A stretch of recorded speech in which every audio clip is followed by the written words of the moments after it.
आप सबको एक कथा सुनाता हूं। एक दिन प्रातः एक व्यापारी अपने घर से निकला। घर से निकलते ही एक बिल्ली ने उस व्यापारी का मार्ग काट दिया। व्यापारी घबरा गया। वो फिर से घर लौट गया और शुभ घड़ी की प्रतीक्षा करने लगा।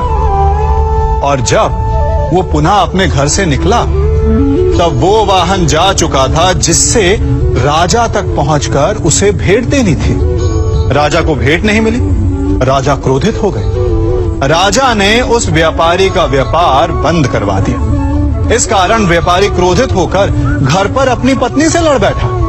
पत्नी अपने बच्चों समेत मैके वापस चली गई और उस व्यापारी के जीवन में यदि कुछ रह गया था तो केवल अंधकार।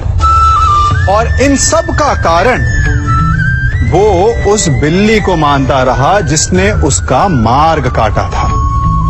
ऐसा ही एक दूसरा व्यापारी राजा को भेंट देने निकला और उस व्यापारी का मार्ग भी एक बिल्ली ने काट दिया। वो व्यापारी तनिक घबराया, परंतु उसने आगे बढ़ना अधिक उचित समझा। राजा तक वो समय पर पहुंचा। उसने राजा को भेंट दी। राजा प्रसन्न हुए और राजा ने व्यापारी को अपना व्यापार बढ़ाने की अनुमति दी, स्वर्ण आभूषण दी।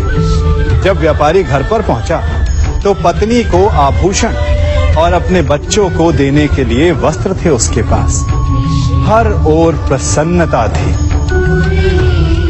समझ रहे हैं ना? दोनों के साथ एक ही प्रकार की घटना हुई, परंतु दोनों की प्रतिक्रिया भिन्न थी। ऐसा ही हमारा जीवन भी है। हमारे जीवन में प्रारब्ध का अपना स्थान है, परंतु उससे कई अधिक महत्वपूर्ण हमारी प्रतिक्रिया, हमारे सोच का प्रभाव है। क्योंकि यही हमारे जीवन को आकार देते हैं। इसलिए अपनी सोच को सकारात्मक रखिए। आपका जीवन सदैव आनंदमय रहेगा। कभी किसी सुरंग से बाहर निकले हैं आप? कैसा ना भूल पाने वाला अनुभव होता है ना? कितना भयावह अनुभव होता है। मानो हर पल ऐसा लग रहा होता है कि यदि इस सुरंग में बंद हो गए तो क्या होगा? कैसे निकलेंगे इस सुरंग से? सर्वत्र अंधकार होता है।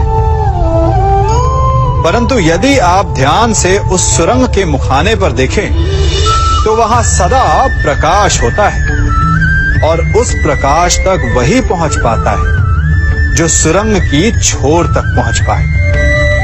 और ऐसा ही हमारा जीवन भी है। इसी प्रकार कई बार हम स्वयं को निराशा की सुरंग में पाते हैं जहां बाहर जाने का मार्ग नहीं सूझता।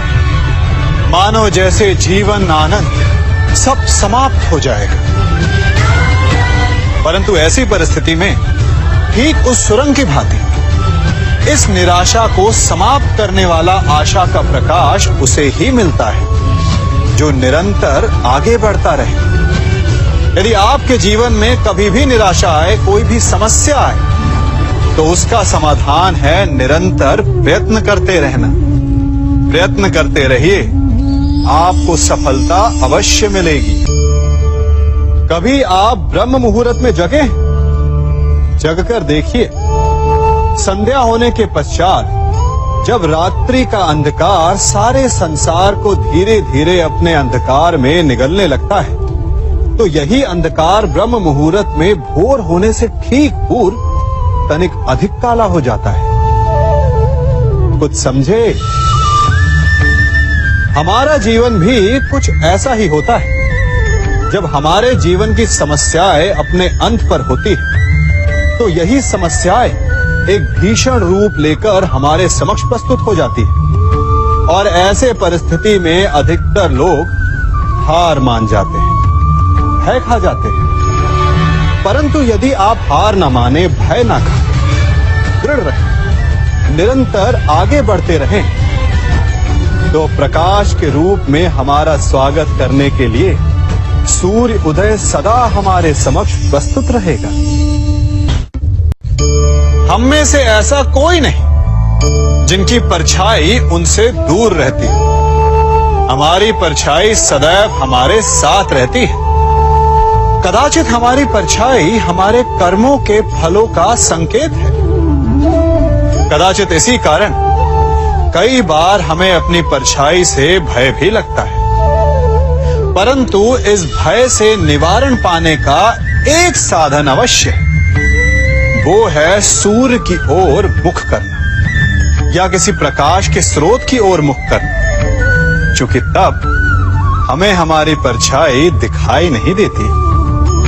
यदि इसे जीवन के संदर्भ में देखें तो ये प्रकाश का स्रोत शुभ कर्मों की चेतना है। यदि आपके मन में शुभ कर्म करने की इच्छा है तो आपको कभी भी अपने कर्मों के फल का भय नहीं होगा, क्योंकि यदि आपका मन शुद्ध होगा तो आपके कर्म शुद्ध होंगे और शुद्ध कर्मों का फल कभी अशुद्ध नहीं हो सकता।